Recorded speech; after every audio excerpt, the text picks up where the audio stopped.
اعوذ باللہ من الشیطان الرجیم بسم اللہ الرحمن الرحیم یا ایھا الذین آمنوا اذکروا اللہ ذکرا کثیرا وسبحوہ بکرۃ واصیلا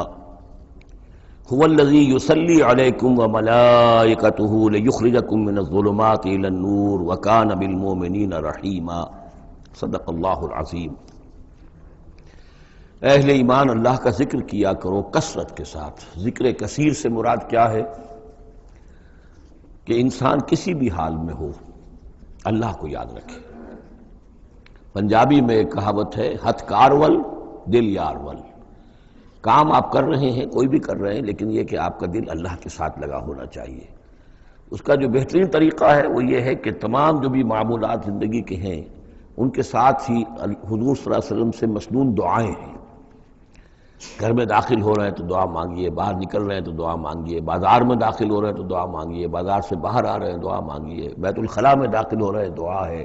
لیکن آپ کام بھی کر رہے ہیں ساتھ کے ساتھ، کوئی اضافی وقت آپ کا نہیں لگ رہا ہے، لیکن اس میں یہ ہے کہ آپ کا اللہ کے ساتھ ایک رشتہ قائم رہے۔ باقی یہ کہ قرآن سب سے بڑا ذکر ہے، پھر نماز، یہ تو ہم پڑھ چکے ہیں 21ویں پارے کی پہلی آیت، وَاتْلُ مَا أُوحِيَ إِلَيْكَ مِنَ الْكِتَابِ وَأَقِمِ الصَّلَاةَ إِنَّ الصَّلَاةَ تَنْهَىٰ عَنِ الْفَحْشَاءِ وَالْمُنكَرِ وَلَذِكْرُ اللَّهِ أَكْبَرُ۔ تو اللہ کا ذکر کرو کثرت کے ساتھ، وَسَبِّحُوهُ بُكْرَةً وَأَصِيلًا، اور صبح و شام اس کی تسبیح کرتے رہو۔ هُوَ الَّذِي يُصَلِّي عَلَيْكُمْ وَمَلَائِكَتُهُ، وہ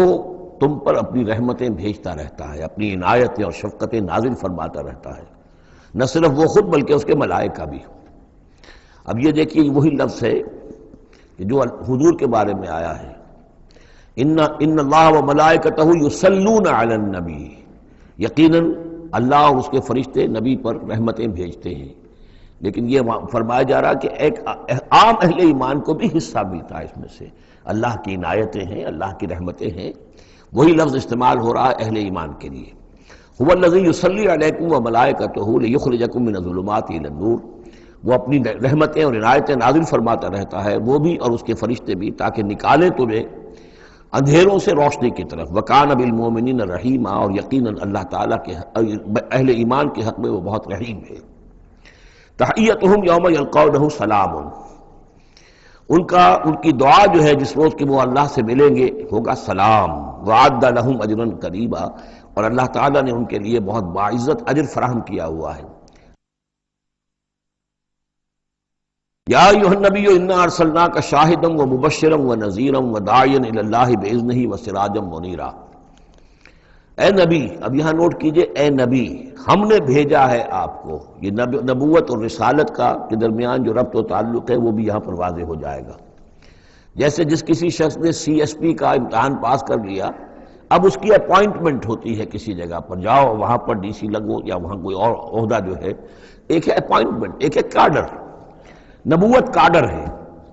اس کاڈر میں جو آ گئے ہیں، اب ان کو جن کو اللہ ان میں سے چاہتا ہے اپوائنٹ کرتا ہے کسی خاص قوم کی طرف، کسی خاص علاقے کی طرف، تو اس اپوائنٹمنٹ کے بعد وہ اب رسول ہے۔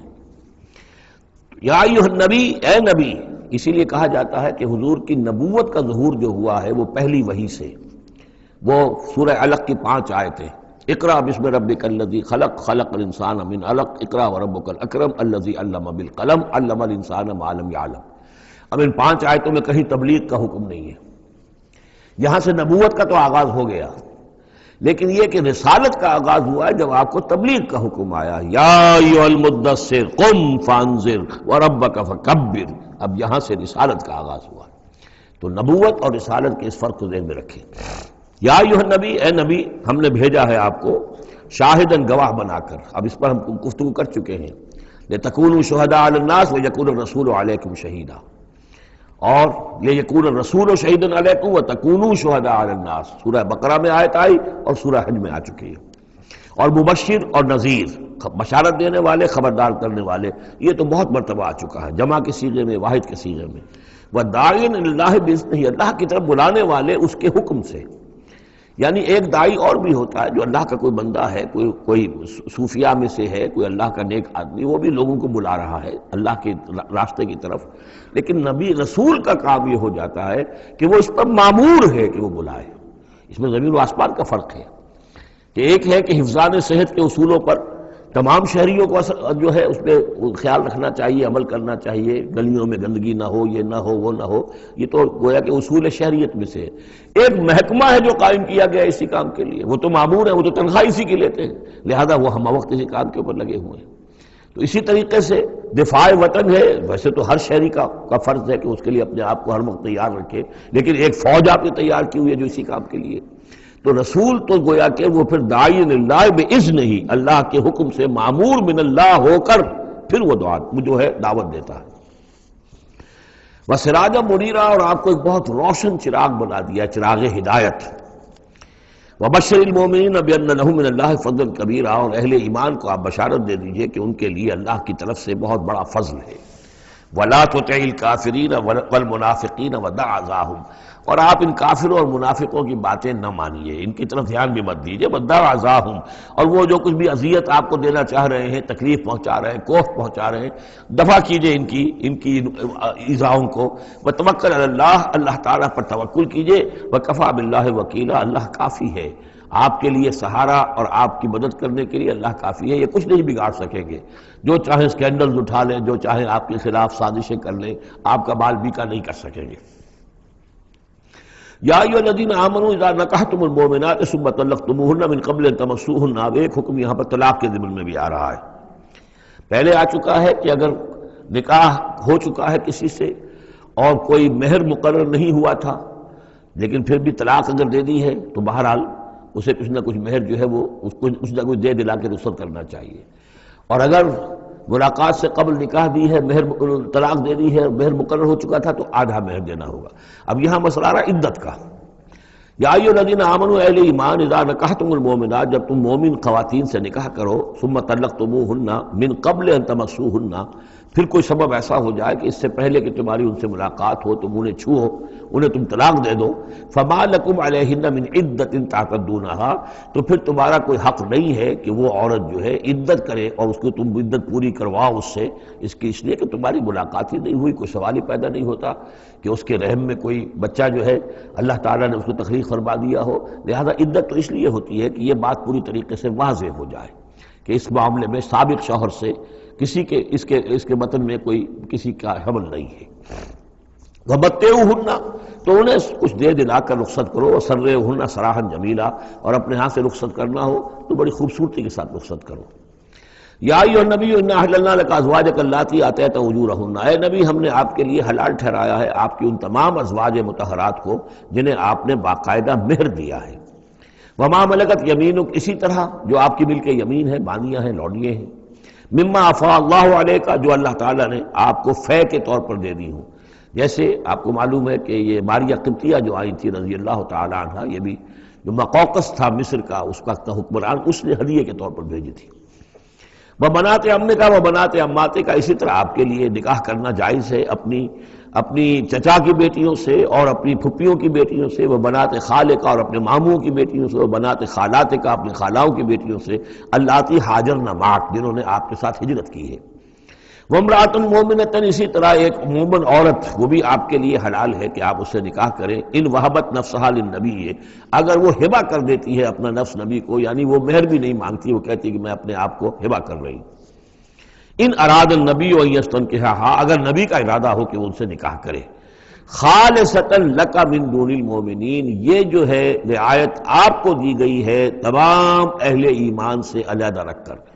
یعنی تمام اہل ایمان کے لیے زیادہ زیادہ 4 کی قید ہے، لیکن آپ کے لیے یہ سب جو آپ کے گھروں میں آباد ہیں یہ سب جائز ہیں، ان میں سے کسی کو بھی آپ طلاق نہیں دیں گے، اور 4 کی جو قید ہے وہ آپ پر نہیں ہے۔ قد علمنا ما فرضنا علیہم من ازواجہم، ہمیں خوب معلوم ہے کہ ہم نے عام مسلمانوں پر کیا کیا چیزیں ان کی بیویوں کے ضمن میں فرض کی ہیں، لازم کی ہیں، کہ ایک وقت میں 4 سے زیادہ کا نکاح نہیں ہو سکتا۔ وما ملکت ایمانہم، اسی طریقے سے جو ان کی لونیاں اور بانیاں ہیں ان کے بارے میں بھی ہم نے کیا کیا قواعد و ضوابط کا انہیں پابند کیا ہے، لکہ لا یکون علیک حرج، تاکہ آپ پر کوئی تنگی نہ ہو، وکان اللہ غفور الرحیم، اللہ غفور الرحیم ہے۔ اصل میں حضور کا جو تعدد ازدواج کا معاملہ، اس میں کئی مصلحتیں تھیں۔ ایک مسئلہ تو یہ بھی تھی، مثلا یہ کہ حضرت عائشہ صدیقہ رضی اللہ تعالیٰ عنہ سے نکاح کی تو مسئلہ سب سے بڑی یہ سامنے آتی ہے کہ ان کا وہ بیوہ ہو گئی ہیں جبکہ ابھی جوان تھی، کل 18 برس کی عمر تھی جبکہ بیوہ ہو گئی ہیں، لیکن انہیں پھر طویل وقت ملا ہے، وہ معلمہ امت بن گئی ہیں۔ خواتین کے لیے تو وہی معلمہ ہے۔ جو بھی زر و شوق کے تعلقات ہوتے ہیں اس میں خواتین آ کر مسئلہ پوچھتی تھی تو ام المومنین صدیقہ رضی اللہ تعالیٰ انہیں بتاتی تھی۔ تو طویل امت، اس لیے کہ امت کے لیے تعلیم کا کوئی اور نظام تو نہیں تھا۔ اسی طرح عرب کا جو معاشرہ تھا قبائلی معاشرہ تھا، اس میں یہ ہوتا تھا کہ کوئی بڑی شخصیت جو ہے اس کے دوسرے جو قبائل ہیں ان کے سرداروں وغیرہ سے کوئی رشتہ داری اگر ہو جائے تو اس سے بھی ایک تقویت حاصل ہوتی تھی اس نظام کو۔ تو یہ مختلف اسباب سے حضور کے لیے خاص طور پر یہ رعایت جو ہے کی گئی ہے کہ جو عام مسلمانوں کے لیے نہیں ہے۔ وَكَانَ اللَّهُ غَفُورًا رَحِيمًا، یقینا اللہ غفور الرحیم ہے۔ ترجی من تشاء منہن وتؤوی الیہ من تشاء، اور پھر یہ بھی کہ آپ کر سکتے ہیں کہ ان میں سے جس کو چاہیں ذرا اپنے سے دور کر دیں اور جس کو چاہیں اپنے قریب لے آئیں۔ یعنی وہ مساوات بھی حضور پر لازم نہیں تھی، اگرچہ حضور نے کی ہے لیکن وہ مساوات حضور پر لازم نہیں تھی،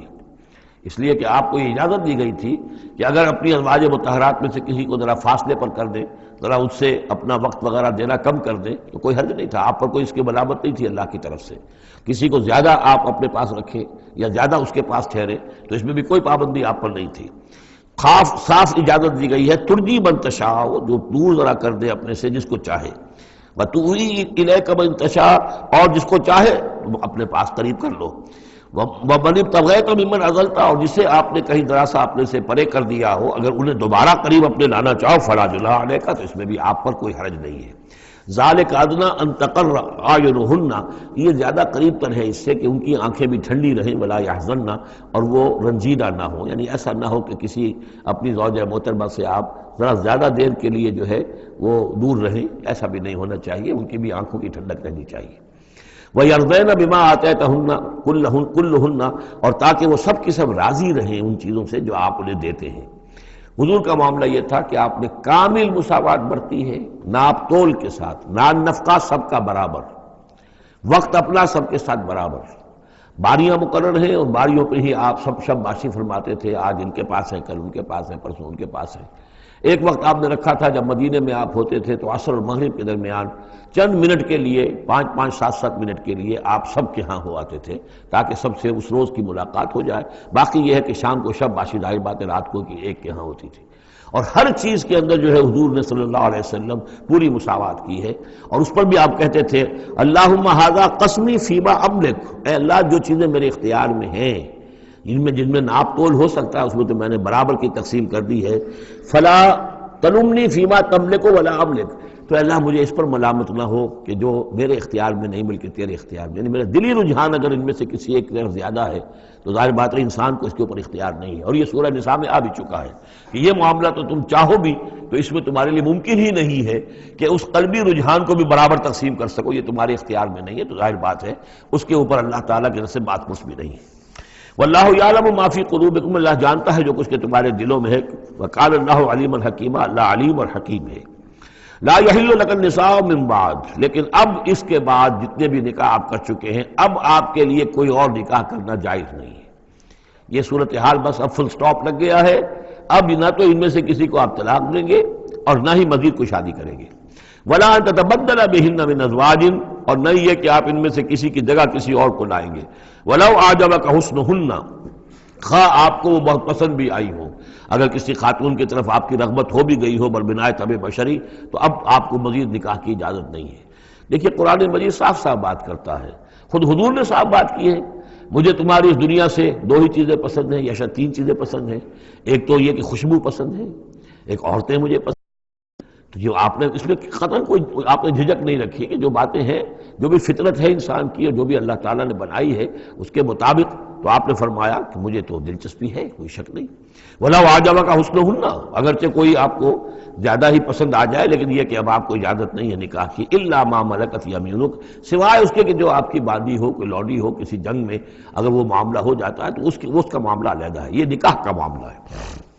حضور کے ہاں دو لونڈیاں ہیں، ماریہ قبطیہ اور ایک حضرت ریحانہ رضی اللہ تعالیٰ عنہما۔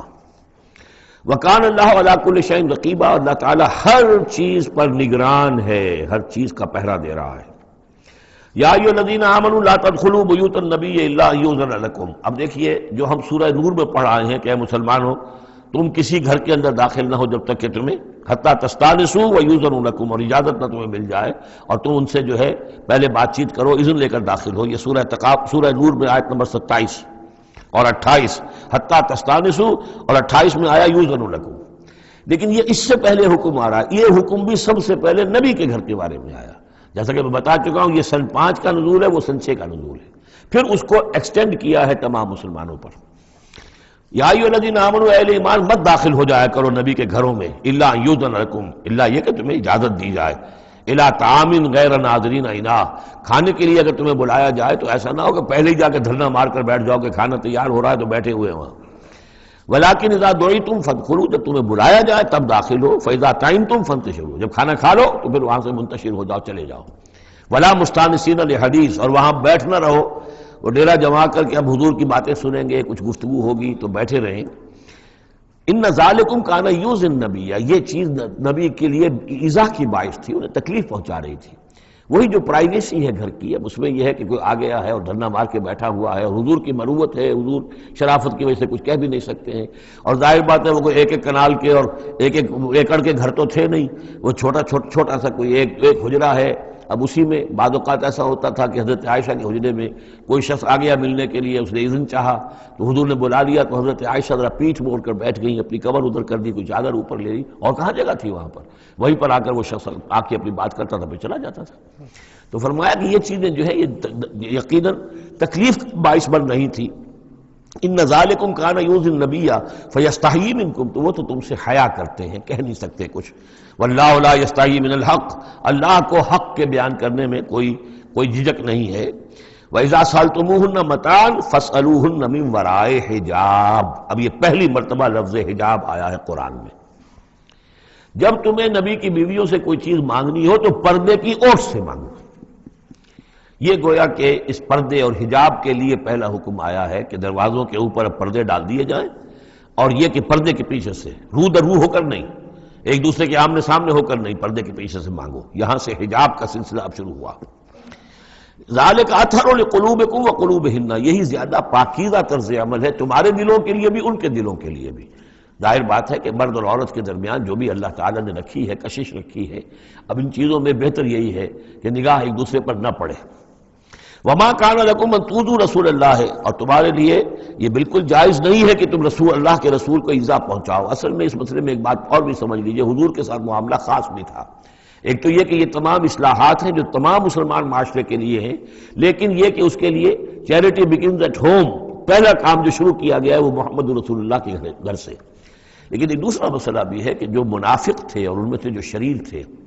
وہ طاق میں رہتے تھے کہ کوئی سکینڈل اٹھائیں حضور صلی اللہ علیہ وسلم کے گھر کے بارے میں۔ اب ظاہر بات ہے کہ حضور کے یہاں اتنی ازواج مطہرات تھیں، جب بعض میں آپ سوچئے کہ کسی کے دل میں یہ بھی آ سکتا ہے، جیسے فرض کیجئے کر کہہ رہا ہوں، حضرت عائشہ جوانی تھی جبکہ حضور کا انتقال ہوا، تو کسی طرف سے ایسی بات بھی آ سکتی تھی کہ ٹھیک ہے آپ اب تو اس وقت تو حضور کے گھر میں آپ آباد ہیں، لیکن یہ ہے کہ بہرحال اب حضور کو کا انتقال ہونا ہے، پھر میں آپ سے شادی کر لوں گا، کوئی ایسا پیغام دے کر، تاکہ یہ کہ نقب لگانے کا ایک موقع مل جائے، گھر کے اندر محمد کے گھر میں نقب لگائے۔ اس اعتبار سے خاص طور پر ضرورت تھی کہ اس معاملے میں حضور کے گھر والوں کا معاملہ جو ہے اس کے اندر وہ احتیاطی اقدامات کیے جائیں۔ ما کان لکم ان تؤذوا رسول اللہ، تمہیں یہ تمہاری روا نہیں ہے کہ اللہ کے رسول کو تم ایذا پہنچاؤ۔ ولا ان تنکحوا ازواجہ من بعدہ ابدا، یہاں وہ روک لگا دی، اور نہ یہ جائز ہے تمہارے لیے کہ تم اس کی بیویوں سے ان کے بعد نکاح کرو کبھی بھی، یہ بین، کیونکہ ویسے بھی وہ ازواجہ امہاتہم، اس کی جو بیویاں ہیں حضور کی، وہ تو تمہاری اہل ایمان کی مائیں ہیں، وہ ایک درجہ وہ بھی آ گیا۔ اب خاص صراحت کے ساتھ بھی کہہ دیا ولا ان تنکحوا ازواجہ من بعدہ ابدا، حضور کی ازواج کے لیے چونکہ اس کا کوئی امکان نہیں تھا، اسی لیے حضور کسی کو طلاق نہیں دے سکتے تھے۔ طلاق دیں تو ظاہر بات ہے وہ کسی اور سے تو نکاح کر نہیں سکتی، یہی وجہ ہے کہ تعدد ازدواج کا معاملہ حضور کے لیے زیادہ ایکسٹینڈ کر دیا گیا۔ ان ذالکم کان عند اللہ عظیما، اور یہ چیز اللہ کے نزدیک بہت بڑی ہے۔ تو اس سے یہ کہ اگر کسی کے لیے کسی کے دل میں، کسی خبیث کے دل میں کوئی خیال ایسا آ بھی رہا ہو تو اب یہاں یہ کہ اس کی روک لگ گئی کہ یہ بات جو ہے، یہ دروازہ یہ ہمیشہ کے لیے بند ہے۔ ان تبدوا شیئا اور تخفوہ فإن اللہ کان بکل شیء علیما، خواہ تم کسی چیز کو ظاہر کرو اور خواہ تم چھپاؤ، اللہ تعالیٰ تو ہر چیز کا علم رکھتا ہے۔ لا جناح علیکم علیہن فی آبائہن، اب یہ وہ حکم آ رہا ہے جو تفصیل سے آیا ہے بڑی، وہ تو اب ہم پڑھ چکے سورہ نساء میں، وہ بعد میں آیا ہے، یہ ذرا مختصر آ رہا ہے کہ گھر میں داخلے سے جن کو روک دیا گیا ہے کہ وہ گھر سے باہر کھڑے ہو کر مانگنے جو کچھ مانگنا ہے، گھر میں داخل نہیں ہو سکتے، اب اس میں استثناء کون کون ہے، کون گھر میں جا سکتا ہے، اندر جا سکتا ہے، زنانے میں کون جا سکتا ہے؟ لا جناح علیہن، کوئی حرج نہیں ہے نبی کی بیویوں پر، فی آبائہن، ان کے باپوں کے بارے میں، حضرت عمر آئیں حضرت حفصہ کے گھر میں کوئی رکاوٹ نہیں، حضرت ابو بکر آئیں حضرت عائشہ کے گھر میں کوئی رکاوٹ نہیں، ولا ابنائہن، نہ ان کے بیٹوں کے بارے میں، ولا اخوانہن، نہ ان کے بھائیوں کے بارے میں، ولا ابناء اخوانہن، نہ ان کے بھائیوں کے بیٹے یعنی بھتیجوں کا، ولا ابناء اخواتہن، اور نہ ان کی بہنوں کے بیٹے یعنی بھانجوں کا، ولا نسائہن، اور نہ ہی ان کی اپنی جان پہچان والی عورتوں کا، ولا ما ملکت ایمانکم، اور جو غلام یا جو لونیاں ہیں، اور اکثر و بیشتر ہاں اہل سنت کے نزدیک یہاں سے لونیاں مراد ہیں، ان کے بارے میں ٹھیک ہے وہ گھر میں داخل ہوں۔ گویا کہ یہ جو تفصیلی آیت آئی ہے سورہ نساء میں، اس کا یہ نیوکلیس جو ہے جو شروع میں، وہ یہ ہے جو سورہ احزاب کے اندر، یہ مختصر ہے، مزید اس میں پوری فہرست کر کے اس کو مکمل کر دیا ہے کہ یہ ہے محرم، اور جو محرم ہے وہ محرمات ابدیہ ہیں، ان سے کبھی بھی کسی بھی حالت میں نکاح ہو ہی نہیں سکتا اس عورت کا۔ باقی یہ ہے جتنے بھی مرد ہیں وہ نامحرم ہیں، وہ باہر رہیں گے، کچھ چیز مانگنی ہے پردے کے اوٹ سے مانگیں گے، یہ ان کا معاملہ رہے گا، اور گھر میں داخل ہوں گے اگر تو عورت پردہ کرے گی، جیسے کہ حضرت عائشہ کا میں نے آپ کو طریقہ بتایا، یا اگر کہیں دو کمرے ہیں تو عورت کسی اور کمرے میں جائے گی، اور وہ جو ہے وہ کسی اور کمرے میں آئیں گے۔ یہ طریقہ ہے اسلامی معاشرت کا، مسلمانوں کی طرز رہائش کا۔ واتقین اللہ، اور اے نبی کی بیویوں ڈرتی رہو اللہ سے، ان اللہ کان علی کل شیء شہیدا، یقیناً اللہ تعالیٰ ہر چیز پر گواہ ہے۔ ان اللہ وملائکتہ یصلون علی النبی، اب یہ خاص طور پر لفظ وہی ہے، یصلی علیکم وملائکتہ، یہ حضرت ترتیب بدل گئی ہے۔ یقیناً اللہ اور اس کے فرشتے رحمت اور شفقت اور عنایت نازل کرتے رہتے ہیں نبی پر صلی اللہ علیہ وسلم۔ یا ایھا الذین آمنوا صلوا علیہ وسلموا تسلیما، اے ایمان کے دعوے دارو، اے ایمان لانے والو، تم بھی ان پر رحمت بھیجتے رہا کرو، اور تم بھی اللہ تعالیٰ سے دعا کرتے رہا کرو کہ اللہ ان کے اوپر اور درود بھیجے اور رحمت بھیجے۔ وسلموا تسلیما، ان میں سلام کیا کرو، ان کو سلام بھیجا کرو۔ ان الذین یؤذون اللہ ورسولہ، یقیناً وہ لوگ کہ جو ایذا پہنچاتے ہیں اللہ کو اور اس کے رسول کو، لعنہم اللہ فی الدنیا، اب یہ منافقین کا تذکرہ ہو رہا ہے اس سورہ مبارکہ میں، جیسا کہ مدنی صورتوں میں اکثر و بیشتر ہے۔ ان الذین یؤذون اللہ ورسولہ، بے شک وہ لوگ کہ جو ایذا پہنچاتے ہیں اللہ اور اس کے رسول کو، لعنہم اللہ فی الدنیا والآخرہ، تو لعنت اللہ نے ان پر لعنت کر دی ہے دنیا اور آخرت دونوں میں، وعد لہم عذابا مہینا، اور ان کے لیے ایک بڑا اہانت آمیز عذاب تیار کر رکھا ہے۔ والذین یؤذون المؤمنین والمؤمنات بغیر ما اکتسبوا، اور وہ لوگ کہ جو ایذا پہنچاتے ہیں مسلمان مردوں کو اور مسلمان عورتوں کو بغیر اس کے کہ انہوں نے کوئی گناہ کا ارتکاب کیا ہو، یعنی الزام لگاتے ہیں، سکینڈلز ہیں، خام خواہ کی تہمتیں ہیں اور قذف ہو رہا ہے، فقد احتملوا بہتانا و اسما مبینا، تو انہوں نے تو اپنے اوپر جھوٹ کا اور بہت بڑے گناہ کا بوجھ لے لیا ہے۔ ابھی یہاں پر قذف کی سزا نہیں آئی، قذف کا حکم جو ہے اس کی حد وہ پھر سورہ نور میں آ چکی ہے، وہ ہم پڑھ چکے ہیں۔ 80 درے لگائے جائیں، 80 کوڑے، اگر کوئی شخص کسی مسلمان خاتون کے اوپر زنا کا الزام لگائے اور پھر 4 گواہ پیش نہ کر سکے، 80 کوڑے لگیں گے۔ یا ایھا النبی قل لازواجک وبناتک ونساء، اب یہ پردے کا اگلا حکم آ رہا ہے۔ ایک تو یہ ہوگا گھر میں رہو، گھر پہ پردہ ہونا چاہیے، نامحرم پردے کی اوٹ سے بات کرے، جو بھی ضروری بات ہے وہ پردے کی اوٹ سے کرے، رو در ہو کر نہ کرے۔ لیکن اب مسئلہ آتا ہے کہ عورت گھر سے باہر نکلے تو کیا ہو؟ آخر ظاہر بات ہے اگرچہ اصولی اعتبار سے عورت کا مقام اس کا گھر ہے، لیکن پھر بھی ضرورت ہو سکتی ہے وہ باہر جائے ضرورت کے تحت، تو اس میں کیا حکم ہے؟ یا ایھا النبی قل لازواجک وبناتک ونساء المؤمنین، اب یہاں پر دیکھیے ایکسٹینڈ کر رہے ہیں ترتیباً، اے نبی کہہ دیجئے اپنی بیویوں سے اور اپنی بیٹیوں سے اور اہل ایمان کی خواتین سے۔ یہ گویا کہ اب اصلاح کا دائرہ جو ہے نبی کے گھر سے نکل کر اب باہر آ رہا ہے تمام اہل ایمان کے لیے۔ کیا کہہ دیجئے؟ یدنین علیہن من جلابیبہن، وہ اپنے اوپر لٹکا لیا کریں اپنی بڑی چادروں کا ایک حصہ۔ دیکھیے جیسا کہ میں نے اس وقت بھی عرض کیا تھا سورہ جب ہم نور پڑھ رہے تھے کہ عرب میں لباس کا یہ اور خواتین کی لباس کا یہ 2 جز تھے، ایک اوڑھنی ہوتی تھی جو گھر میں اوڑھتی تھی، وہ جیسے اب بھی ہمارے اوڑھنے کا تصور ہے، اس کو کہتے ہیں خمار، اور خمرہن لفظ آیا ان کی جمع جو ہے خمرہن، ولیضربن بخمرہن علی جیوبہن، وہ اپنی ان اوڑھنیوں کا بکل مار لیا کریں اپنے سینوں پر. یہ گھر کے اندر ہوگا. باہر جب نکلتی تھی تو بڑی چادر لے لیتی تھی، اور جو جتنی شریف گھرانے کی ہوتی تھی اتنی ہی وہ اپنے آپ کو اس میں لپیٹ لیتی تھی، لیکن چہرے کے اوپر نہیں ڈالتی تھی. یہاں اس میں صرف یہ اضافہ کیا گیا ہے کہ اس کا ایک حصہ اپنے چہروں پر لٹکا لیا کریں. یہاں سے نقاب کا تصور پیدا ہوا ہے، جو ہمارے ہاں بعض جگہ پر جو ہے خاص طور پہ فرنٹیئر کے علاقے میں اب بھی ہے، وہ چادر لیتی ہیں خواتین، لیکن چادر کا جو حصہ ہے وہ ان کے چہرے کے آگے آیا ہوا ہوتا ہے. یا یہ کہ کسی طریقے سے بس صرف ایک آنکھ کھول کر، خاص طور پر ایران کے اندر اس کا بڑا رواج ہے، ان کو میں نے دیکھا ہے کہ یہ جو ہے اس قدر ایک چادر میں، بڑی چادر میں لپٹی ہوئی ہوتی ہیں دیہاتی خواتین. شہروں کے اندر تو نقشہ ذرا کچھ مختلف ہے. اب وہاں پہ چونکہ یہ بات تقریباً انہوں نے طے کر دی ہے کہ چہرے کا پردہ نہیں ہے، حالانکہ یہ غلط ہے. قرآن میں چہرے کا پردہ ہے. اس حوالے سے وہ جو کہا گیا کہ پردے کی اور سے ان سے بات کی جائے یا مانگا جائے، تو آخری اس کا مطلب یہ کہ چہرہ ہی تو ہے نا جس کو روکا جا رہا ہے. باقی گھر میں جو ازواج مطہرات بغیر لباس کے تو نہیں تھی معاذ اللہ، لیکن یہ کہ چہرے ہی کے پردے کے لیے کہا ہے کہ فَصَلُوهُنَّ مِن وَرَاءِ حجاب، اور حجاب کا لفظ چل رہا ہے اسی کے لیے. لیکن یہ کہ اب یہ حکم دیا گیا کہ آپ ایک چادر کو، جو چادر لے کے آپ نکلتی ہی ہیں باہر، جو بھی شریف خواتین ہیں، وہ چادر کو ذرا اپنے چہروں کے اوپر لٹکا لیا کریں. یہ جلباب کہلاتا تھا، بڑی چادر جو لے کر نکلتے تھے. تو ایک ہے خمار، اوڑھنی، جس کی جمع ہے خمرہن، خمر. ایک ہے جلباب، بڑی چادر، جس کی جمع ہے جلابیب، جلابیب ہن. وہ اپنی بڑی چادروں کا ایک حصہ اپنے سامنے لٹکا لیا کرے چہرے کے. ذالک ادنیٰ ان یعرفنا، یہ بہتر ہے اور نزدیک تر ہے اس سے کہ ان کو پہچان لیا جائے کہ یہ شریف گھرانے کی خواتین ہیں. کیونکہ وہاں لونڈیاں مانیاں جو ہوتی تھیں ان کے ہاں وہ رواج نہیں تھا. ابھی یہ جو گھر کی خاندانی خواتین ہیں ان کے ساتھ یہ بات شروع کی جا رہی ہے. فلا یؤذین، تو انہیں کوئی ایذا نہ پہنچائی جائے. وکان اللہ غفور الرحیم، اور یقینا اللہ غفور الرحیم ہے. لئن لم ينتهِ المنافقون، اگر یہ منافق باز نہ آئے، والذین فی قلوبہم مرض، اور وہ جن کے دلوں میں روگ ہے، والمرجفون فی المدینہ، اور وہ لوگ کہ جو سنسنی پیدا کرتے ہیں مدینے کے اندر، ایسی خبریں اسکینڈلائز کر کے اور سنسنی پیدا کرتے ہیں کہ یہ بات ہو گئی، فلاں نے یہ کہہ دیا، فلاں نے یہ تہمت لگا دی. لنغرینک، اگر یہ باز نہ آئے تو اے نبی پھر ہم آپ کو اکسا دیں گے، آپ کو اجازت دے دیں گے کہ آپ ان کے خلاف کوئی اقدام کریں. لنغرینک بہم، ہم ان کے اوپر حملہ کرنے کی اور ان کو سزا دینے کے لیے آپ کو کھلی چھوٹ دے دیں گے. ثم لا یجاورونک فیہا الا قلیلا، پھر یہ شہر مدینہ کے اندر آپ کے پڑوسی بن کر نہیں رہ سکیں گے مگر یہ تھوڑا سا وقت جو یہ گزار رہے ہیں. ملعونین، ان پر پھٹکار ہے. اینما ثقفوا اخذوا وقتلوا تقتیلا،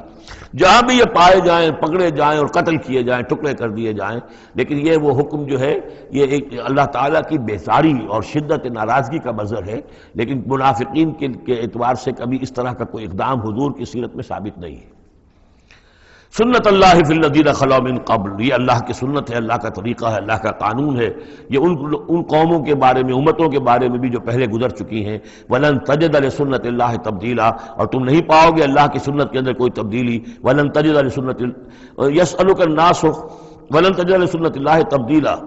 تم نہیں پاؤ گے اللہ کی سنت میں کوئی تبدیلی. يَسْأَلُكَ النَّاسُ عَنِ السَّاعَةِ، اے نبی لوگ آپ سے قیامت کے بارے میں پوچھتے ہیں. قل انما علمها عند اللہ، کہہ دیجئے اس کا علم تو اللہ کے پاس ہے. وما یدریک لعل الساعة تکون قریبا، اور تمہیں کیا معلوم ہو سکتا ہے کہ قیامت قریب آ چکی ہو. ان اللہ لعن الکافرین وعد لهم سعیرا، اللہ نے کافروں پر لعنت فرمائی ہے اور ان کے لیے دہکتی ہوئی آگ تیار کر رکھی ہے. خالدین فیہا ابدا، اس میں رہیں گے ہمیشہ ہمیش. لا یجدون ولیا ولا نصیرا، نہیں پائیں گے کوئی حمایتی اور نہ مددگار. یوم تقلب وجوہہم فی النار، جس دن کے وہ اوندھے کر دیے جائیں گے آگ میں. یقولون یا لیتنا اطعنا اللہ واطعنا الرسول، اس وقت کہیں گے کہ ہائے کاش کہ ہم نے اطاعت کی ہوتی اللہ کی اور اطاعت کی ہوتی اس کے رسول کی. وقالوا ربنا انا اطعنا سادتنا وکبراءنا فاضلونا السبیل، وہ کہیں گے اے اللہ ہم نے تو اپنے سرداروں اور اپنے جو بڑے چودھری تھے ان کی اطاعت ہم نے کی، ان کا کہنا مانا، ان کے کہے پر چلے، بس انہوں نے ہمیں صحیح راستے سے بھٹکا دیا. ربنا آتہم ضعفین من العذاب، اے اللہ ان کو دگنا عذاب دے. والعنہم لعنا کبیرا، اور ان پر لعنت فرما بہت ہی بڑی لعنت. یا ایھا الذین آمنوا لا تکونوا کالذین آذوا موسیٰ وبرأہ اللہ مما قالوا، اہل ایمان ان لوگوں کے مانند نہ ہو جاؤ کہ جنہوں نے موسیٰ کو اذیت دی تھی. دیکھیں موسیٰ کو ایک اذیت تو وہ تھی جو ہم سورہ مائدہ میں پڑھائے ہیں کہ جب موسیٰ نے کہا علیہ الصلوۃ والسلام کہ اب اللہ کی راہ میں جنگ کرو، اور پوری قوم نے انکار کر دیا۔ ظاہر بات ہے کہ جو آپ پر بیزاری طاری ہوئی، جس پر آپ نے کہا کہ رب انی لا املک الا نفسی واخی فافرق بیننا وبین القوم الفاسقین، تو اس سے اندازہ ہو رہا ہے کس قدر آپ کو تکلیف پہنچی ہے۔ ایک بات روایات میں آتا ہے کہ آپ پر کوئی جسمانی عیب بھی لگایا گیا تھا، وہ اپنی حیا اور شرم کی وجہ سے وہ اپنا لباس جو ہے وہ خاص طور پر اکثر و بیشتر کبھی بھی آپ عریان نہیں ہوتے تھے، جو ان کے ہاں جو رواج تھا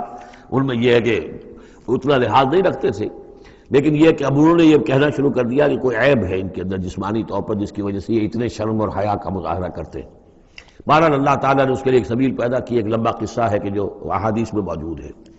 تو فرمایا تو اب یہ ہے ذاتی قسم کی ایذا، اور میں سمجھتا ہوں کہ وہ حدیث جو اندر جو واقع ہے وہ صحیح ہے،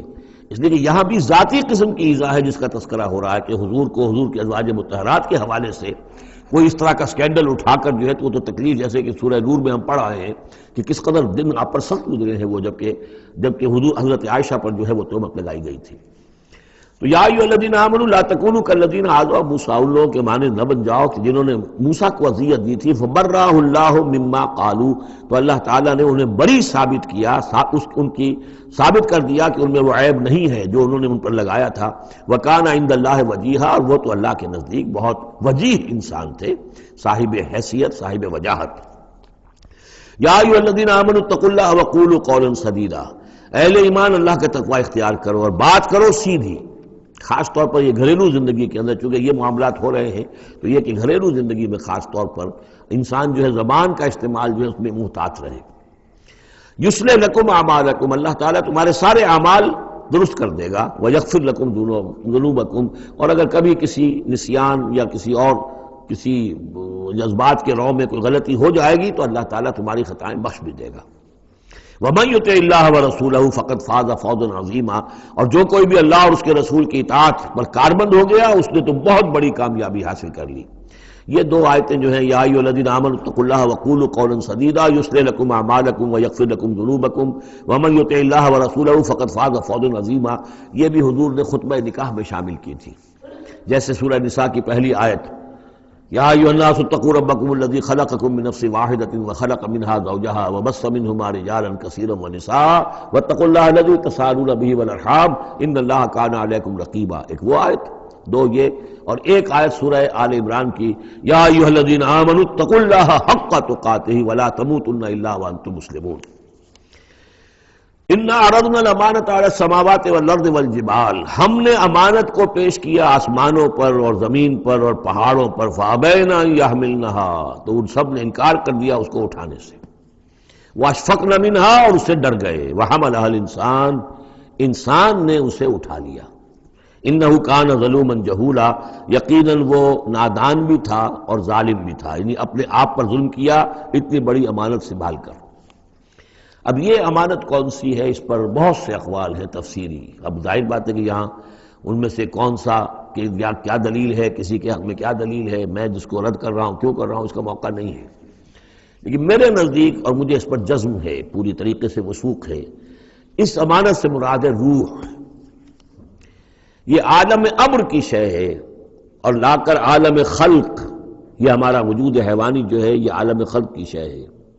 عالم امر کی شے کو بطور امانت عالم خلق کے اس وجود کے اندر امانت کے طور پر رکھا گیا ہے، یہ اللہ کی امانت ہے، وَنَفَخْتُ فِيهِ مِن رُوحِي، اپنی روح میں سے پھونک دو تمہارے اندر، تو یہ ہے امانت، بہت عظیم امانت ہے۔ عالم امر میں آپ کو بتا چکا ہوں صرف فرشتے اور ارواح انسانیہ، یہ عالم امر کی چیز ہے،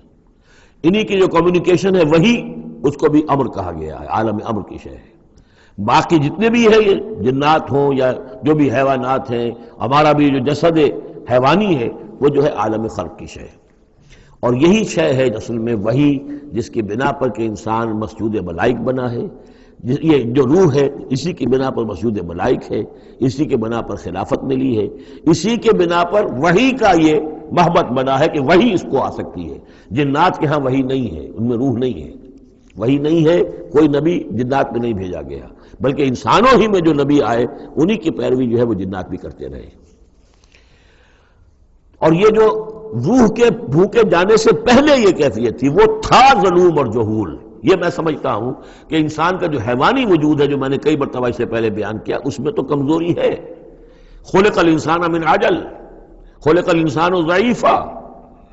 انسان جو ہے وہ تو اس کی فطرت، اس کی خلقت کے اندر جلدی عجلت پسندی بھی ہے، انسان کمزور پیدا کیا گیا ہے، یہاں ظلوم اور جہول کہا جا رہا ہے۔ اگر تو صرف حیوان انسان ہوتا اور اس میں روح خدا بندی نہ پھونکی گئی ہوتی تو ظلوم اور جہول تھا، لیکن روح خدا بندی پھونکے جانے کے بعد اب صورت وہ نہیں ہے، اسی لیے فرمایا گیا والتین والزیتون وطور سینین وہذا البلد الامین لقد خلقنا الانسان فی احسن تقویم ثم رددناہ اسفل سافلین۔ ہم نے پیدا کیا انسان کو تو سب سے پہلے پیدا کیا تھا ارواح کی شکل میں، وہ احسن تقویم، بلند ترین رتبے کی شے، لیکن پھر اسے لوٹا دیا ہے نچلوں میں سب سے نیچے، یعنی جنات سے بھی نیچے چلا گیا انسان۔ کیوں چلا گیا؟ کہ اس کا یہ جسد حیوانی جو ہے ان سے کم تر ہے، اس میں یہ ڈال دی گئی روح۔ تو یہ ہے وہ امانت میرے نزدیک، واللہ عالم۔ لِيُعَذِّبَ اللَّهُ الْمُنَافِقِينَ وَالْمُنَافِقَاتِ، اس امانت ہی کا اب یہ ظہور ہوگا۔ اس کا نتیجہ کیا نکلے گا؟ جو اس امانت کا حق ادا کرے گا اس کے لیے اللہ تعالیٰ کے لیے روح و ریحان و جنت نعیم۔ جو اس امانت میں خیانت کرے گا، اس کا حق ادا نہیں کرے گا، وہ حیوانی بن کر رہ جائے گا، حیوانی خواہشات اور حیوانی ہی داعیات ہی کا تابع فرمان بن کر رہ جائے گا۔ اس نے گویا کہ خیانت کی اس امانت میں، اس کے لیے لِيُعَذِّبَ اللَّهُ الْمُنَافِقِينَ وَالْمُنَافِقَاتِ وَالْمُشْرِكِينَ وَالْمُشْرِكَاتِ، تاکہ نتیجہ یہ نکلے کہ اللہ عذاب دے منافق مردوں کو، منافق عورتوں کو، اور مشرک مردوں کو اور مشرک عورتوں کو۔ وَيَتُوبَ اللَّهُ عَلَى الْمُؤْمِنِينَ وَالْمُؤْمِنَاتِ، اور اللہ تعالیٰ عنایت فرمائے اور معاف کرے اور توبہ قبول کرے اور توبہ کی توفیق دے اہل ایمان مردوں کو بھی، اہل ایمان عورتوں کو بھی۔ وَكَانَ اللَّهُ غَفُورًا رَحِيمًا، یقیناً اللہ تعالیٰ غفور اور رحیم ہے۔ یہ جو چوتھا گروپ تھا مکی اور مدنی صورتوں کا، وہ یہاں ختم ہوا۔ 8 مکیات اور 1 مدنی صورت۔ اب 5واں گروپ شروع ہو رہا ہے، اس میں 13 ہیں مکی صورتیں اور پھر 3 آئیں گی مدنی صورتیں۔ لیکن یہ جان لیجئے کہ اب جو مدنی صورتیں آئیں گی وہ چھوٹی چھوٹی ہیں، زیادہ سے زیادہ 4 رکوع، اکثر و بیشتر 2 رکوع۔ یہ جو بڑی مکیات تھی وہ تقریباً مدنیات جو ہیں وہ ختم ہو چکی ہیں۔ سورہ بقرہ، سورہ آل عمران، سورہ انفال۔ ترتیب کیا ہے؟ پہلے سورہ بقرہ ہے، پھر سورہ انفال ہے، پھر سورہ آل عمران ہے، پھر سورہ نساء ہے، پھر سورہ نور ہے، پھر سورہ احزاب ہے، پھر سورہ نور ہے، پھر سورہ مائدہ ہے۔ یہ ہے طویل، جو سائزیبل اور طویل مدنیات ہیں۔ باقی چھوٹی جو ہے وہ ان کے بین بین ان کے درمیان آتی رہی ہیں۔ جیسے سورہ صف جو ہے وہ بھی سورہ احزاب کے ساتھ ہی متصلاً نازل ہوئی ہے۔ سورہ محمد ہے وہ بھی سورہ بقرہ کے ساتھ متصلاً نازل ہوئی ہے، وہ بھی غزوہ بدر سے پہلے پہلے نازل ہوئی ہے۔ تو چھوٹی صورتوں کا معاملہ جو ہے وہ علیحدہ ہو جائے گا، لیکن یہ کہ عام بڑی صورتوں کی ترتیب یہ ہے: البقرہ اور پھر انفال، پھر آل عمران، پھر نساء، پھر یہ جو ہم نے ابھی ختم کی احزاب، اور پھر نور، اور پھر مائدہ۔ سورۃ السبا، بسم اللہ الرحمن الرحیم۔ اب نوٹ کر لیجئے یہ آخری مرتبہ 2 صورتیں قرآن میں آ رہی ہیں جو الحمدللہ سے شروع ہو رہی ہیں، تقریباً 8 پاروں کے فصل سے۔ سورہ فاتحہ الحمد سے شروع ہوئی، الحمدللہ رب العالمین الرحمن الرحیم۔ پھر سورہ انعام آئی تھی، وہ بھی الحمدللہ الذی خلق السماوات والارض وجعل الظلمات والنور۔ اس کے بعد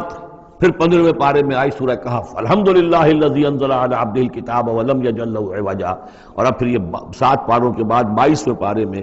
سورہ سبا بھی ہے، اس سے آگے سورہ فاطر بھی ہے، یہ جوڑے کی شکل میں ہے، اور یہ دونوں الحمدللہ سے شروع ہو رہی ہیں۔ الحمدللہ الذی لہ ما فی السماوات و ما فی الارض، کل تعریف، کل حمد، کل شکر اللہ کے لیے ہے جس کی ملکیت ہے ہر وہ شے، وہ سب کچھ جو آسمانوں میں ہے اور وہ سب کچھ جو زمین میں ہے۔ وَلَهُ الْحَمْدُ فِي الْآخِرَةِ، اور آخرت میں بھی اسی کے لیے حمد ہوگی۔ وَهُوَ الْحَكِيمُ الْخَبِيرُ، اور یقیناً وہ سب کچھ جاننے والا ہے، باخبر ہے اور کمال حکمت والا۔ اور آخرت میں جو میدان حشر میں حضور نے فرمایا لِوَاءُ الْحَمْدِ بِيَدِي، میرے ہاتھ میں حمد کا جھنڈا ہوگا۔ حضور کھڑے ہوں گے میدان حشر میں لِوَاءُ الْحَمْدِ، اب حمد کا جھنڈا لے کر۔ اور اس حمد کا خاص تعلق ہے اس آخری امت کے ساتھ۔ حضور کا نام بھی اسی سے ہے، محمد، احمد، حامد، یہ نام ہے حضور کے صلی اللہ علیہ وسلم۔ اور حمد جو ہے حمادون، یہ امت جو ہے حمادون ہے، یہ بہت حمد کرنے والے ہیں، اور قیامت کے دن میدان حشر کے اندر حمد کا جھنڈا حضور کے ہاتھ میں ہوگا، دست مبارک میں، اور حضور فرماتے ہیں اس روز جو میں اللہ کی حمد کروں گا وہ آج نہیں کر سکتا۔ یعلم ما یلج فی الارض وما یخرج منها، وہ جانتا ہے جو کچھ زمین میں گھستا ہے، داخل ہوتا ہے، اور جو کچھ کہ اس سے نکلتا ہے۔ وما ينزل من السماء وما يعرج فيها، اور جو کچھ کہ اترتا ہے آسمان سے نازل ہوتا ہے، اور جو کچھ کہ چڑھتا ہے اس میں۔ وهو الرحیم الغفور، اور وہ غفور ہے اور رحیم ہے۔ وقال الذين كفروا لا تأتينا الساعة، اور یہ کہتے ہیں کافر کہ کبھی یہ قیامت نہیں آئے گی، یا ساعہ جو ہے کبھی نہیں آئے گی۔ ساعہ اور قیامہ کا فرق میں بیان کر چکا ہوں، اور اس میں گویا کہ ابھی تک جو قریب ماضی قریب تک جو خیال رہا ہے سائنسدانوں کا کہ کائنات ابدی ہے، ہمیشہ رہے گی، اس کے ختم ہونے کا سوال ہی نہیں۔ اب یہ ہے کہ سائنس جو ہے فزکس کے میدان میں یہ بات مسلم ہو چکی ہے کہ یہ ابدی نہیں ہے، بلکہ اس سے ختم ہونا، کتنا عرصہ میں ختم ہونا یہ ہم نہیں کہہ سکتے، لیکن یہ کہ مختلف اعتبارات سے یہ طے اب ہو چکا ہے کہ یہ ہمیشہ رہنے والی نہیں ہے، اس کو ایک دن ختم ہونا ہے۔ اور جس طرح کہ یہ پھیلی ہے، جس طریقے سے پھل جھڑی ہوتی ہے ایک، اسی طریقے سے یہ پھیلی ہے، اور اسی طریقے سے یہ واپس لوٹ جائے گی۔ بقل بلا وربی، کہہ دیجئے کیوں نہیں، یقیناً مجھے میرے رب کی قسم ہے، لتاتینکم، وہ تم پر آ کر رہے گی، دھمک کر رہے گی، آ دھمکے گی تم پر۔ عالم الغیب، مجھے اپنے اس رب کی قسم ہے کہ جو تمام چھپی ہوئی چیزوں کا جاننے والا ہے۔ لا یعزب عنہ مثقال ذرۃ فی السماوات ولا فی الارض، اس سے غائب نہیں ہو سکتا کوئی ذرہ بھی، نہ آسمانوں میں اور نہ زمین میں۔ ولا اصغر من ذلک ولا اکبر، اور نہ کوئی شے جو اس سے چھوٹی ہو اور نہ وہ کہ اس سے بڑی ہو، الا فی کتاب مبین، مگر یہ کہ وہ کتاب مبین میں، روشن کتاب میں موجود ہے۔ لیجزی الذین آمنوا، یہ قیامت جو آئے گی کیوں آئے گی؟ لیجزی الذین آمنوا وعملوا الصالحات، تاکہ بدلہ دے، جزا دے اللہ تعالیٰ اپنے اہل ایمان بندوں کو جنہوں نے نیک کام کیے۔ اگر نہیں آتی قیامت تو یہ تو بڑی ناانصافی ہو جائے گی۔ جنہوں نے اللہ کے لیے اپنی لذات کو چھوڑا، دنیاوی لذائذ کو چھوڑا، اپنے عیش کو چھوڑا، انہوں نے جان جوکھوں میں ڈالی، انہوں نے جہاد کیا، انہوں نے قتال کیا، انہوں نے اپنے کیریئرز برباد کیے، اپنے مستقبل خراب کر لیے دنیاوی اعتبار سے، ہم ان کو کوئی بدلہ نہ ملے، کہیں ان کا اعزاز و اکرام نہ ہو، کہیں ان کو جو ہے خلعتیں نہ ملے، تو یہ تو بڑا ظلم ہو جائے گا۔ لیجزی الذین آمنوا وعملوا الصالحات اولئک لهم مغفرۃ ورزق کریم، یقیناً ان کے لیے مغفرت بھی ہے اور بہت ہی باعزت روزی بھی ہے۔ والذین سعوا فی آیاتنا معاجزین، اور وہ لوگ کہ جو ہماری آیات کو جھٹلانے میں جو ہے کوشاں ہیں، ہرانے میں، شکست دینے کے اندر، اولئک لهم عذاب من رجز علیم، ان کے لیے تو پھر عذاب ہوگا بہت دردناک۔ وَيَرَى الَّذِينَ أُوتُوا الْعِلْمَ الَّذِي أُنزِلَ إِلَيْكَ مِن رَّبِّكَ هُوَ الْحَقُّ، تاکہ دیکھ لے وہ لوگ کہ جن کو علم دیا گیا ہے کہ یہ جو چیز نازل کی گئی ہے محمد آپ کی طرف، یہ حق ہے آپ کے رب کی طرف سے۔ وَيَهْدِي إِلَىٰ صِرَاطِ الْعَزِيزِ الْحَمِيدِ، اور یہ ہدایت دیتی ہے عزیز اور حمید ہستی یعنی اللہ تعالیٰ کے راستے کی طرف۔ وَقَالَ الَّذِينَ كَفَرُوا، اور جو کافر کہتے ہیں، هَلْ نَدُلُّكُمْ عَلَىٰ رَجُلٍ، کیا ذرا ہم بتائیں آپ کو ایک شخص ایسا بھی ہمارے ہاں پیدا ہو گیا ہے، یہ اس طریقے سے استہزائی انداز میں کہتے تھے کہ هل ندلکم علی رجل، ایک ایسے شخص کی طرف رہنمائی کریں تمہاری، ینبئکم، جو تمہیں یہ خبر دے رہا ہے، اذا مزقتم کل ممزق، جبکہ تم بالکل ریزہ ریزہ ہو جاؤ گے، مرنے کے بعد مٹی ہو کر مٹی میں مل جاؤ گے، انکم لفی خلق جدید، پھر تمہیں ایک مرتبہ اور بنا دیا جائے گا، پیدا کر دیا جائے گا۔ افترا علی اللہ کذبا، اس آیت کو نوٹ کر لیجئے، اس لیے کہ سورت کے آخر میں پھر اس کا حوالہ آئے گا کہ وہ شش و پنج میں تھے، معاملہ کیا ہے؟ کیا یہ محمد نے جھوٹ گھڑ لیا ہے؟ اب اس کے بھی شواہد نہیں ملتے تھے ان کے سامنے کہ ان کی سیرت و کردار، آخر 40 برس جو ہمارے مابین انہوں نے گزارے ہیں، الصادق الامین، ہم نے خود خطاب دیا ان کو۔ تو افترا علی اللہ کذبا، کیا انہوں نے اب اتنی بڑی جسارت کی ہے کہ کوئی چیز گھڑ کر جھوٹ موٹ اللہ کی طرف جو ہے وہ منسوب کر دی ہے؟ ام بہی جنہ، یا یہ کہ ان پر کوئی جنون ہو گیا ہے، وہ دماغی توازن کھو بیٹھے ہیں، یا کوئی آسیب کا سایہ آ گیا، یعنی ظاہر بات ہے کہ آسیب کا سایہ ہو گیا ہے، اور کوئی اگر ان کو جنون کا عارضہ ہو گیا تو پھر تو یہ پھر ملامت نہیں ہے، پھر تو آدمی کہہ دیتا ہے جو بھی چاہے کہہ دے، اس نے جان بوجھ کر تو جھوٹ نہیں بولا، دیوانہ آدمی جو ہے وہ جان بوجھ کر جھوٹ نہیں بول رہا ہوتا، جو منہ میں آیا کہہ رہا ہے، تو ہو سکتا ہے تو یہ ان کے درمیان گویا کہ ایک انہیں اس میں ابھی شش و پنج ہے۔ یہ جیسا کہ میں نے آپ چرچ کیا نا، یہ صورتیں وہ ہیں کہ جو درمیانی 4 سالوں کی ہیں، آخر میں آ کر جو بھی وہ پوری طرح پولرائزیشن ہو گئی تھی وہ تو ہم پڑھ چکے ہیں 14 جمع 2 16 صورتیں تقریباً، ان میں سے ایک نکال دیجیے سورہ ہجر تو 15 صورتیں وہ ہیں کہ جو آخری 4 سال جو ہیں آپ کے قیام مکہ کے اس دور کے ہیں، اور یہ جو 2 گروپ ہیں درمیانی مکی صورتوں کے، یہ ہیں درمیانی 4 سال۔ ان میں سے بھی سورہ شعراء کو نکال دیجئے کہ وہ ابتدائی دور کی صورت ہے، باقی یہ تقریباً سب کی سب وہ صورتیں۔ تو اب ان کے اندر بھی خود بھی ایسے لوگ تھے کہ جو شش و پنج میں تھے کہ ہوا کیا، ماجرا کیا ہے، کیا واقعی محمد نے اتنے سچے صادق الامین انسان نے جھوٹ گھڑ لیا؟ یہ بات بھی کوئی سمجھ میں نہیں آتی، اور کیا ان کو پھر کوئی دیوانہ پن طاری ہو گیا ہے، کوئی جنون کا عرصہ ہو گیا، یہ اس کے بھی شواہد نظر نہیں آ رہے۔ بل الذین لا یؤمنون بالآخرۃ فی العذاب بل الذین لا یؤمنون بالآخرۃ فی العذاب، بلکہ یہ وہ لوگ کہ جو آخرت پر یقین نہیں رکھتے وہ عذاب میں آئے ہوئے ہیں، ان کی جان اس ضیق میں پھنس گئی ہے، والضلال ہے، اور وہ اس میں یعنی گمراہی کے اندر پڑ گئے ہیں بڑی دور کی، اور ان کی سمجھ میں جو بات آ نہیں رہی ہے، اگر آخرت کا انہیں یقین ہوتا تو یہ بات ان کو سمجھ میں آ جاتی۔ افلم یروا الی ما بین ایدیہم وما خلفہم، تو کیا انہوں نے دیکھا نہیں جو کچھ ان کے سامنے ہے اور جو کچھ ان کے پیچھے ہے، من السماء والارض، آسمانوں اور زمین میں سے۔ سامنے کیا ہے؟ آپ کائنات کو دیکھتے ہیں، یہ سب آپ کے سامنے ہے۔ پیچھے کیا ہے؟ تاریخی شواہد جو ہیں وہ آپ کے پیچھے ہیں۔ تو یہ جو ایام اللہ کے ذریعے سے تذکیر ہوتی ہے یہ ہے پیچھے، اور جو آلاء اللہ سے جو تذکیر ہوتی ہے یہ ہے سامنے کی شے۔ تو انہوں نے کیا دیکھا نہیں؟ ان نشاء نخسف بہم الارض، اگر ہم چاہیں تو ان کو زمین میں دھسا دیں، اور نسقط علیہم کسفا من السماء، اور اگر ہم چاہیں تو ان پر آسمان کا کوئی ٹکڑا گرا دیں۔ ان فی ذلک لآیۃ لکل عبد منیب، یقیناً اس میں نشانی ہے ہر اس شخص کے لیے، ہر اس بندے کے لیے جو اللہ کی طرف رجوع کرے۔ وَلَقَدْ آتَيْنَا داؤد مِنَّا فَضْلًا، اور ہم نے داؤد کو، حضرت داؤد حضرت سلیمان دونوں کا ذکر آیا تھا اس سے پہلے سورہ نمل میں، لیکن وہاں حضرت داؤد کا ذکر بہت ہی مختصر پہلی آیت میں تھا، باقی سارا معاملہ پھر حضرت سلیمان کا تھا۔ لیکن یہاں اب حضرت داؤد علیہ السلام کی شخصیت کو زیادہ اور ان کا ایک واقعہ بیان کیا جا رہا ہے۔ وَلَقَدْ آتَيْنَا داؤد مِنَّا فَضْلًا، اور ہم نے داؤد کو اپنی طرف سے اپنے خاص خزانہ فضل سے بڑا فضل عطا کیا تھا۔ یا جبال اوبی معہ والطیر، اور ہم نے حکم دے دیا تھا پہاڑوں کو بھی اور پرندوں کو بھی کہ ان کے ساتھ آواز میں آواز ملا کر حمد کے ترانوں میں ان کے ساتھ شامل ہو جائیں۔ یہ تعویب کہتے ہیں ترجیح، لوٹانا۔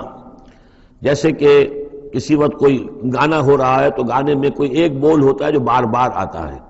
اور یہ کہ اس کو پھر بہت سے لوگ مل کر گاتے ہیں، کوئی ایک گانے والا ہے یا گانے والی ہے، عام گانا مین تو اس کا ہے، لیکن کوئی درمیان میں ایسی چیز آتی ہے کہ جس کو وہ سب کے سب مل کر آواز میں پھر اس کو دہراتے ہیں، یہ ہے تعویب۔ تو اللہ تعالیٰ نے حکم دے دیا تھا یا جبال ہو، اے پہاڑ، اور اوبی معاہو، اس کے ساتھ تم اپنی آواز ملاؤ اور اس کے ساتھ اس ترانہ حمد میں شریک ہو جاؤ، والطیر، اور اے پرندو تم بھی، وَعَلَنَّا لَهُ الْحَدِيدَ، اور ہم نے اس کے لیے نرم کر دیا لوہے کو، ان اعمل سابغات، کہ اے داؤد ہم نے تمہیں یہ کام سکھا دیا ہے، لوہا اب تمہارے لیے آسان کر دیا ہے، نرم کر دیا ہے، اب اس سے بناؤ زرہیں کشادہ، وقدر فی السرد، اور جو زرہ بنانے میں اب جوڑ بنانے پڑتے ہیں تو اس کے لیے یہ ہے کہ اس میں جوڑ کڑیاں ملاؤ بڑی حساب کے ساتھ، وقدر فی السرد وعملوا صالحا، اور نیک عمل کیا کرو، انی بما تعملون بصیر، یقیناً ہم جو کچھ تم کر رہے ہو اسے دیکھ رہے ہیں۔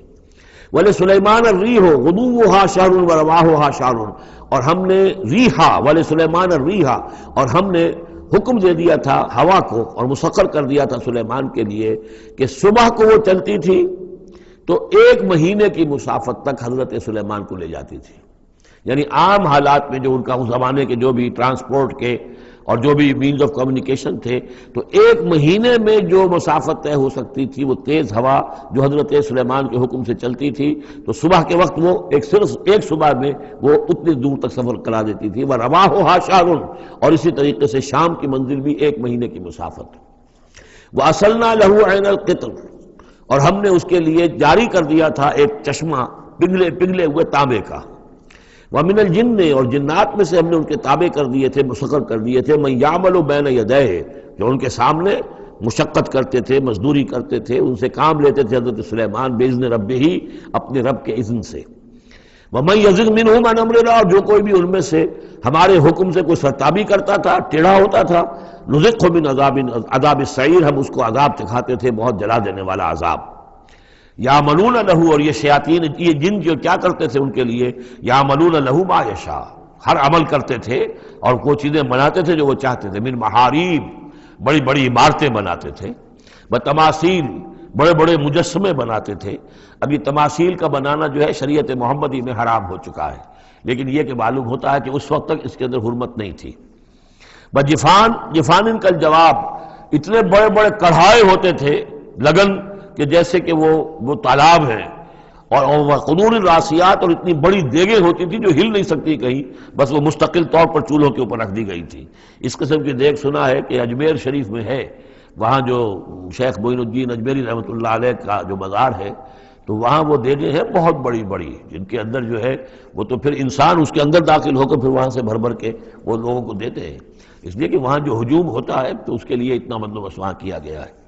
تو ایک نشانی اگر کسی کو دیکھنی ہو تو وہاں جا کر دیکھ لے۔ لیکن حضرت سلیمان کے لیے یہ جنات کے ذریعے سے اللہ تعالیٰ نے یہ سارا کام فراہم کر دیا تھا۔ اعملوا آل داؤد شکرا، اے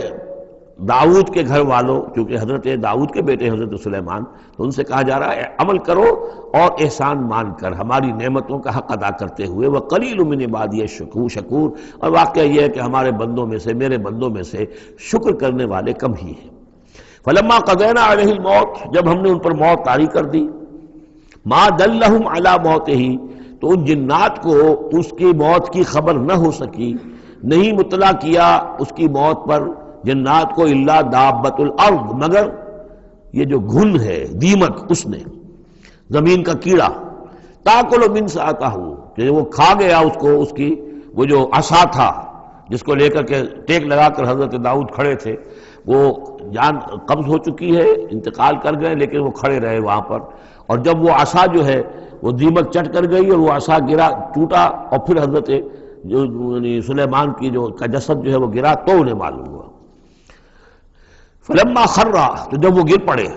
تبینت الجن، تو اب معلوم ہو گیا جنات کو، اللہ کانوا یعلمون الغیب، اگر انہیں علم غیب حاصل ہوتا، ما لبثوا فی العذاب المہین، تو وہ اس عذاب مہین میں نہ رہتے اتنے عرصے تک۔ وہ یہی سمجھ رہے تھے کہ یہ کھڑے ہوئے ہیں سلیمان، لہذا جو بھی کام لگا رکھا ہے وہ کام کر رہے ہیں۔ لقد کان لسبع فی مسکنہم آیہ، اسی طرح قوم سبا کے لیے بھی ان کے مسکن میں، ان کے وطن میں ہماری ایک نشانی تھی۔ یہ قوم سبا یمن میں آباد تھی، اور ان کے ہاں یوں سمجھیے کہ 2 سلسلے باغات کے چلے گئے تھے سینکڑوں میل تک، اور بہت عمدہ باغات، پہاڑی علاقہ ہے، بہت بند بنائے تھے انہوں نے، اور یہ کہ یہ تقریباً 800 قبل مسیح کے زمانے میں یہ بند بنائے گئے ہیں، حضرت مسیح سے 800 برس قبل، اور ایک بہت بڑا بند تھا سد معارم۔ لیکن یہ کہ پھر اس قوم کے اندر ناشکری پیدا ہوئی، پھر جو بھی ہوتا ہے زوال اخلاقی اور دینی مذہبی جو آیا، اس کے نتیجے میں اللہ تعالیٰ نے اسی بند کا جو ہے ان کے اوپر سیلاب، جیسے خدا نہ خواستہ آج بھی کوئی بڑا ڈیم جو ہے اگر ٹوٹ جائے تو کیا ہوگا، کیا قیامت آئے گی، کس تیزی کے ساتھ پانی آئے گا، اور کتنی اونچی پانی کی دیوار جو ہے وہ آئے گی، اس طرح کا عذاب آیا اور بہت ہلاک کر دیے گئے۔ اور یہ کہ پھر اس کے بعد جو ہے وہ باغات نہ رہے، بلکہ وہاں پر بس صرف جیسے جنگلوں میں ہوتا ہے کچھ یہ پیلو اور وغیرہ چیزیں جو ہوتی ہیں، ڈیلے، یہ جھاڑیوں میں لگ جاتی ہیں کچھ چیزیں، اور میکسیمم یہ کہ کچھ بیر باقی رہ گئے، باقی ساری نعمتیں اللہ نے ان سے سلب کر لی، کیونکہ انہوں نے شکر نہیں کیا، انہوں نے ناشکری کی۔ حال ہی میں میرا ذہن اس آیہ مبارکہ کی طرف منتقل ہوا ہے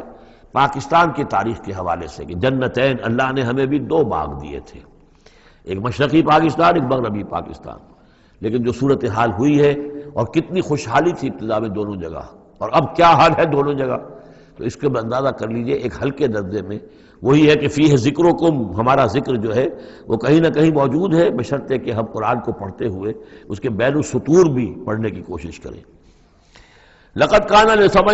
فی مسکنہم آیہ، قوم سبا کے لیے ان کے مسکن میں، ان کے ملک میں ایک آیت، ایک نشانی تھی ہماری، جنتان عن یمین و شمال، 2 باغات کے سلسلے تھے داہنے اور بائیں طرف، کلوا من رزق ربکم، کھاؤ اپنے رب کے رزق میں سے، واشکروا لہ، اور اس کا شکر ادا کرو، بلدۃ طیبۃ،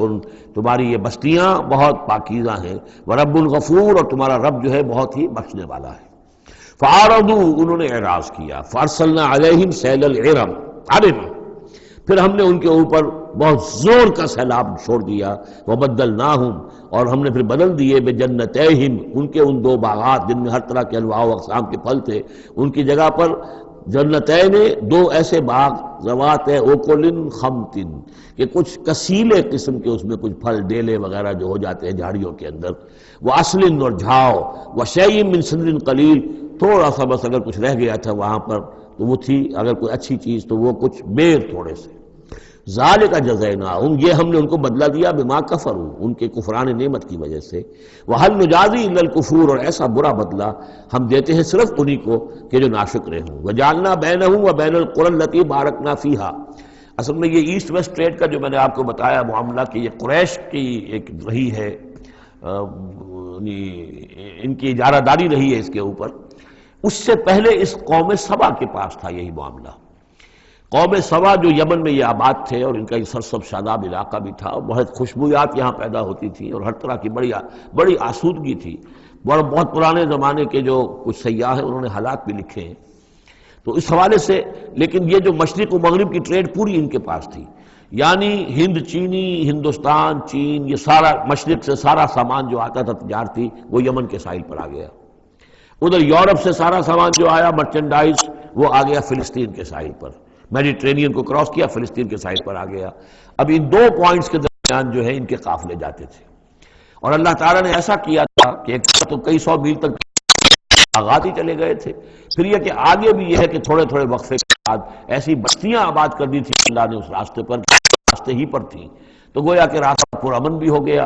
پرسکون بھی ہو گیا، ضرورت کی چیزیں بھی ملنے لگی۔ لیکن یہ کہ جب ان کے اندر گراوٹ آئی تو انہوں نے اس کی ناشکری کی، اللہ یہ فائدہ یہ سب ہے، اس میں تو کوئی جو ہے خاص ہمارے لیے ایڈونچر تو ہے ہی نہیں، تو کوئی دور کا سفر ہو اس میں خطرے بھی ہو، اس میں کوئی اندیشے بھی ہو، تب لطف آئے سفر کا، تو اللہ تعالیٰ نے پھر